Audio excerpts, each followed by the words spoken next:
ಎಲ್ಲರನ್ನೂ ನಮ್ಮ ನಿಸರ್ಗ ಕ್ರಿಯೇಷನ್ಸ್ನ ಕನ್ನಡ ಕಲಿಕೆ ಕ್ಲಾಸ್ಗೆ ಸ್ವಾಗತಿಸುತ್ತಾ ಇವತ್ತಿನ ಕ್ಲಾಸಲ್ಲಿ ನಾವು 6ನೇ ತರಗತಿ ಕನ್ನಡ ಪಠ್ಯಪುಸ್ತಕದಲ್ಲಿರೋ ಅಂಥ ಪಾಠ 3ನೇಯ ಕೂಗುತ್ತಿದೆ ಪಕ್ಷಿ ಅನ್ನೋ ಗದ್ಯ ಭಾಗದ ಪ್ರಶ್ನೆಗೆ ಉತ್ತರಗಳನ್ನು ಬರೆದು ನೋಡೋಣ.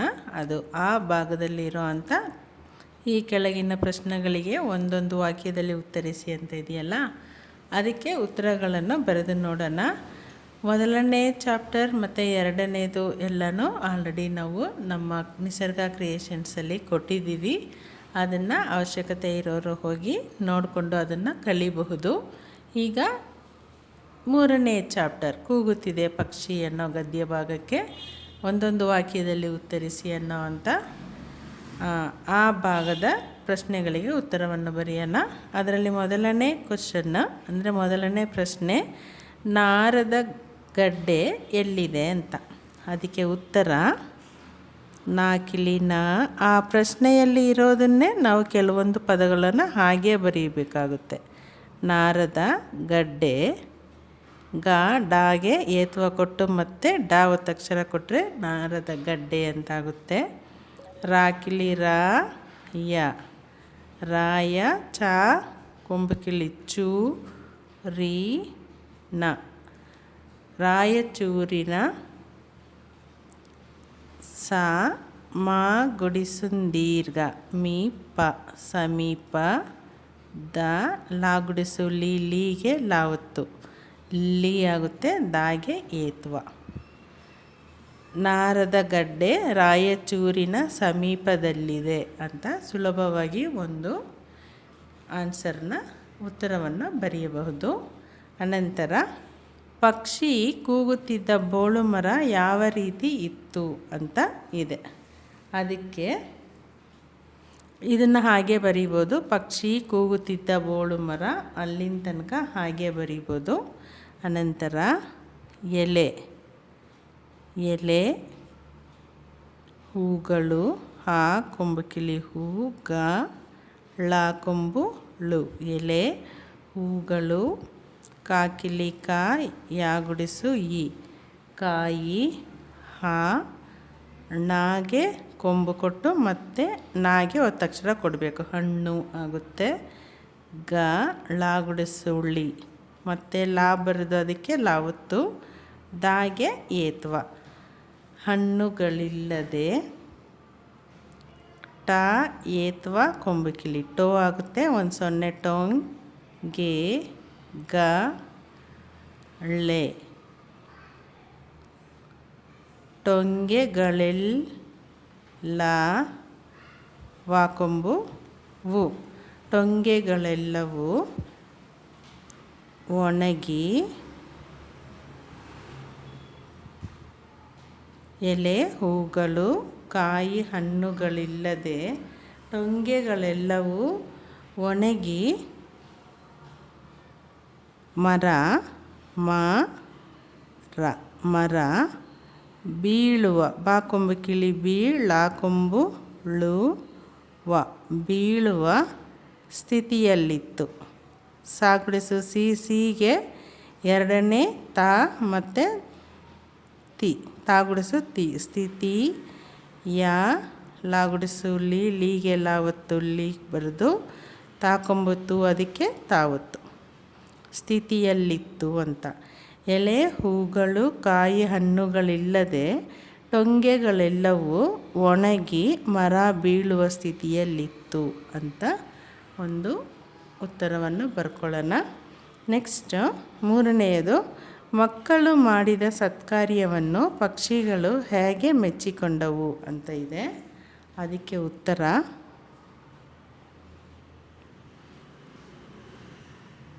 ಹಕ್ಕಿಗಳು.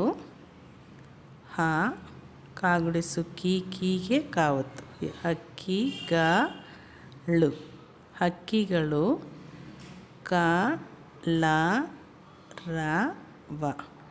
ಕಲರವ ಮಾಡುತ್ತಾ ಮಾಕಿಲಿ ಡಾ ಕೊಂಬುಡು ತಾಗೆ ಇಳಿ ಕೊಟ್ಟು ಒತ್ತಕ್ಷರ ಕೊಡ್ತೇನೆ. ಹಕ್ಕಿಗಳು ಕಲರವ ಮಾಡುತ್ತಾ ಸಾಗೆ ಒಂದು ಸೊನ್ನೆ ಸನ್ ತಾ ಏತ್ವ ಕೊಂಬಕಿಲಿ ದೀರ್ಘ ತೋ ಆಗುತ್ತೆ. ಎರಡನೇ ಸಂತೋಷ ದಾಗುಡಿಸು ದೀಗೊಂದು ಸೊನ್ನೆ ದಿಂದ ಸಂತೋಷದಿಂದ ಹಾಡಿ ಹಾಕಿಲಿ ಡಾಗುಡಿಸು ಡಿ ಹಾಡಿ ನಲಿಯುತ್ತಿದ್ದವು. ನಲಿ ಯಾಕೊಂಬು ಯು ತಾಗುಡಿಸು ತೀಗೆ ತಾವತ್ತು ನಲಿಯುತ್ತಿ ದಾಗೆ ದಾವತ್ತು ಮತ್ತು ವಾ ಬರೆದು ಕೊಂಬು ನಲಿಯುತ್ತಿದ್ದವು ಅಂತ ಬರೆಯೋಣ. ನೆಕ್ಸ್ಟು 4ನೇ ಕ್ವಶನ್, ಮಕ್ಕಳ ಮನಸ್ಸಿಗೆ ಉಲ್ಲಾಸ ತಂದ ಸಂಗತಿ ಯಾವುದು ಅಂತ ಇದೆ. ಅದಕ್ಕೆ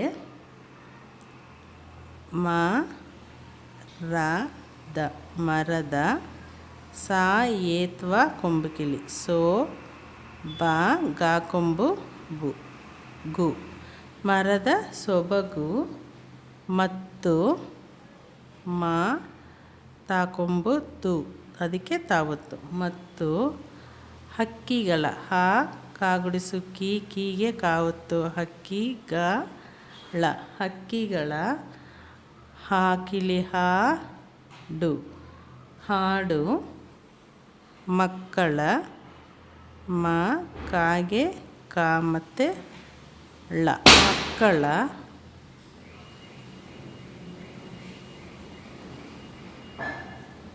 ಮನಸ್ಸಿಗೆ ಸಾಗುಡಿಸು ಸಿಗೆ ಸಾವತ್ತು ಮನಸ್ಸಿಗೆ ಉಲ್ಲಾಸ ಲಾಕಿಲಿ ಅದಕ್ಕೆ ಲಾವತ್ತು ಉಲ್ಲಾಸ ತಂದಿತು. ತಾಗೆ ಒಂದು ಸೊನ್ನೆ ತಾಗುಡಿಸು ತಾಕೊಂಬು ತಂದಿತು ಅಂತ ಒಂದು ಉತ್ತರವನ್ನು ಬರೆಯೋಣ. ಅಂದರೆ ಮರದ ಸೊಬಗು ಮತ್ತು ಹಕ್ಕಿಗಳ ಹಾಡು ಮಕ್ಕಳ ಮನಸ್ಸಿಗೆ ಉಲ್ಲಾಸ ತಂದಿತು ಅಂತ ಬರೀಬೋದು. ನೆಕ್ಸ್ಟ್ 5ನೇ ಪ್ರಶ್ನೆ, ಪಕ್ಷಿಯ ಮಾತುಗಳಿಗೆ ಬಶೀರ್ ಏನೆಂದು ಪ್ರತಿಕ್ರಿಯಿಸಿದನು ಅಂತ ಇದೆ. ಅದಕ್ಕೆ ಮರದ ಬಗ್ಗೆ ಮರದ ಬಾ ಗಾಕೇತ್ವಗೆ ಅದಕ್ಕೆ ಗಾವತ್ತು ಮರದ ಬಗ್ಗೆ ಹೊಂದಿರುವ ಏತ್ವ ಕೊಂಬಕಿಲಿ ಅದಕ್ಕೊಂದು ಸೊನ್ನೆ ಕೊಟ್ಟೆ ಹೊಂದಾಗುತ್ತೆ. ದಾಗುಡಿಸು ರಾಕೊಂಬೂರು ಹೊಂದಿರುವ ಭಾವುಕತೆ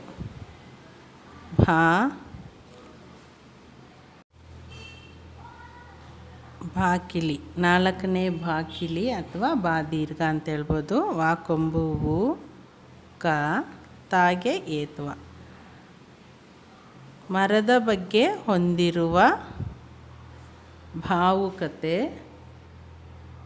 ನೆಕ್ಸ್ಟ್ 4ನೇ ಬಾಗುಡಿಸು ಮಾಕಿಲಿ ಅಭಿಮಾನ ಚಾಗೆ ಚಾವತ್ತು ಕೊಡಬೇಕು. ಅಚ್ಚರಿಯ ನಾಕೊಂಬು ಅದಕ್ಕೆ ನಾವತ್ತು ಅಚ್ಚರಿಯನ್ನು ಸೊನ್ನೆ ಟಾಕೊಂಬು ಅಚ್ಚರಿಯನ್ನುಂಟು ಮಾಡುತ್ತಿದೆ. ಮಾಕಿಲಿ ಡಾಕೊಂಬು ತಾಗುಡಿಸು ಅದಕ್ಕೆ ತಾವತ್ತು ಮಾಡುತ್ತಿ ದಾಗೆ ಏತ್ವ ಮಾಡುತ್ತಿದೆ ಎಂದನು. ಹೇಗೊಂದು ಸೊನ್ನೆ ನಾಕೊಂಬು ಎಂದನು ಅಂತ ಆನ್ಸರ್ನ ಬರ್ಕೊಳ್ಳೋಣ. ನೆಕ್ಸ್ಟ್ 6ನೇ ಕ್ವಶನ್ನು, ಪಕ್ಷಿಯ ಮಾತುಗಳನ್ನು ಕೇಳಿದ ದಿವ್ಯ ಯಾವ ತೀರ್ಮಾನಕ್ಕೆ ಬಂದಳು ಅಂತ ಇದೆ. ಅದಕ್ಕೆ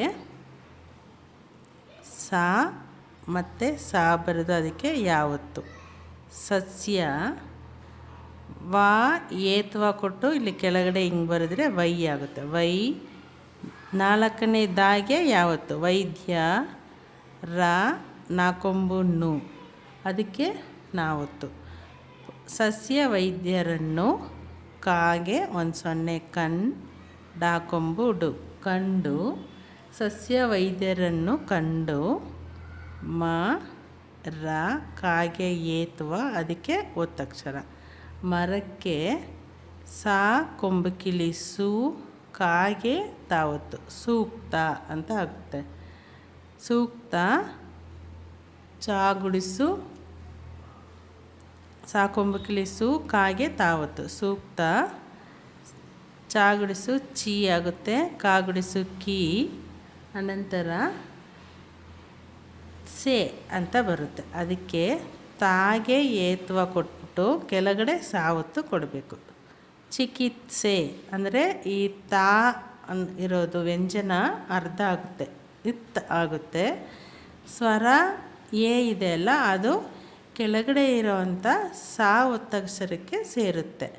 ಚಿಕಿತ್ಸೆ ಚಿಕಿತ್ಸೆ ಅಂತ ಆಗುತ್ತೆ. ಚಿಕಿತ್ಸೆ ಕೊಡಿಸುವುದಾಗಿ ಅಥವಾ ಮಾಡೋಣ ಅಂತ ಬರ್ಕೊಳ್ಳೋಣ. ಈಸಿಯಾಗಿರುತ್ತೆ ಬರೆಯೋಕ್ಕೆ. ಮಾ ಕಿಲಿ ಮಾ, ಡಾ ಏತ್ವ ಕೊಂಬುಕಿಲಿ ದೀರ್ಘ ಡೋ ನ, ಮಾಡೋಣ ಎಂಬ ಹೇಗೊಂದು ಸೊನ್ನೆ ಎಂಬ ತೀರ್ಮಾನಕ್ಕೆ. ಅದು ಕ್ವಶನಲ್ಲೇ ಇದೆ, ಇಲ್ಲಿ ತೀರ್ಮಾನಕ್ಕೆ ಅಂತ ಇದೆ ನೋಡಿ, ಅದನ್ನು ಹಾಗೆ ಬರೆಯೋದು. ತೀ ಮಾ ಕಿಲಿ ಆಮೇಲೆ ಅರ್ಕಾವತ್ತು ಕೊಡಬೇಕು. ಓದಬೇಕಾದ್ರೆ ತೀ ಏರ್ ಮಾ ಅಂದರೆ ಅರ್ಕಾವತ್ತು ಓದಿ ಆಮೇಲೆ ಮಾ ಅರ್ಕಾವತ್ತಿನ ಹಿಂದಿನ ಅಕ್ಷರವನ್ನು ಓದಬೇಕು. ತೀ ಏರ್ ಮಾ ನ ತೀರ್ಮಾನ, ಕಾಗೆ ಏತ್ವ ಅದಕ್ಕೆ ಒತ್ತಕ್ಷರ ತೀರ್ಮಾನಕ್ಕೆ ಬಂದಳು. ಬಾಗೆ ಒಂದು ಸೊನ್ನೆ ಬಂದ, ಲಾ ಕೊಂಬು ಳು ಬಂದಳು ಅಂತ ಬರ್ಕೊಳ್ಳೋಣ. ನೆಕ್ಸ್ಟು 7ನೇದು ಅಂದರೆ ಇದು 5, 6, 7ನೇದು. ಬೋಳು ಮರ ಮೊದಲಿನಂತೆ ಹೇಗೆ ಜೀವ ತಳೆಯಿತು ಅಂತ ಇದೆ. ಅದಕ್ಕೆ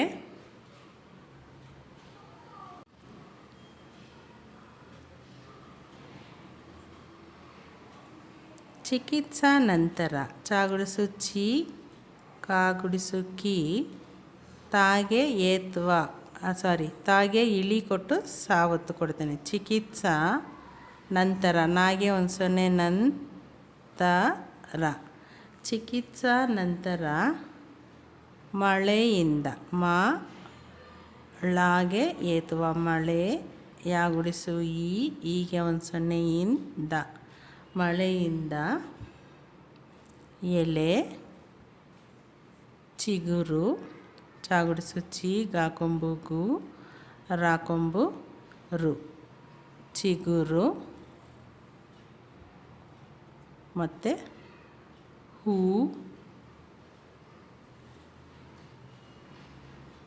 ಹೀಚು, ಹಾಗುಡಿಸು ದೀರ್ಘ ಹಿ, ಚಾಕೊಂಬು ಚು, ಹೀಚು, ಕಾಕಿಲಿ ಕಾ, ಯಾಗುಡಿಸು ಈ, ಗ, ಳ, ನಾಕೊಂಬು ನು ಅದಕ್ಕೆ ನಾವತ್ತು. ಹೀಚು ಕಾಯಿಗಳನ್ನು ಬಾಗುಡಿಸು ಬಿ, ಟಾಕೊಂಬಿಟ್ಟು ಟೂಗೆ ಟಾವತ್ತು ಬಿಟ್ಟು, ಹಚ್ಚ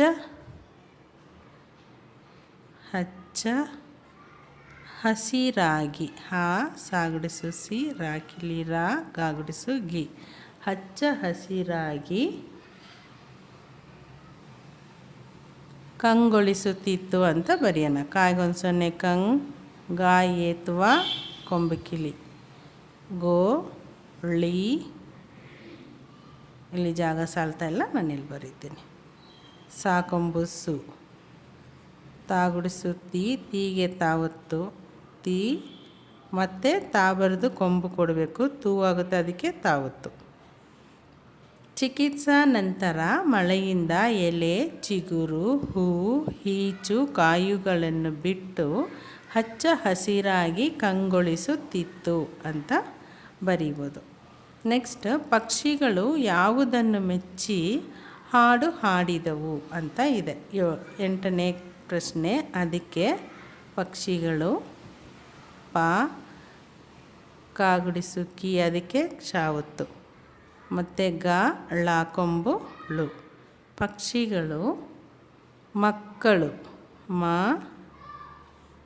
ಕಾಗೆ ಕಾವತ್ತು, ಮತ್ತು ಲಾಗೆ ಕೊಂಬು ಕೊಡೋಣ. ಮಕ್ಕಳು ಮಾಕಿಲಿ ಮಾ ಡಾಗುಡಿಸು ಡಿ ದ ಮಾಡಿದ, ಮಕ್ಕಳು ಮಾಡಿದ ಸತ್ಕಾರ್ಯವನ್ನು ಸಾ ತಾಕಿಲಿ ಅದಕ್ಕೆ ಕಾವತ್ತು ಸತ್ತಾಗುತ್ತೆ. ಈ ಕಾಗೆ ಈ ಸ್ವರ ಸೇರಿಕೊಳ್ಳುತ್ತೆ, ದೀರ್ಘ ಸ್ವರ ಕಾಗೆ ಸೇರಿಕೊಳ್ಳುತ್ತೆ. ಆವಾಗ ಸ ಇತ್ತ ಕಾ ಆಗುತ್ತೆ. ಸತ್ಕಾ ಯಾ ಬರಿತೀನಿ, ಆಮೇಲೆ ಅರ್ಕಾವತ್ತು ಕೊಡ್ತೀನಿ.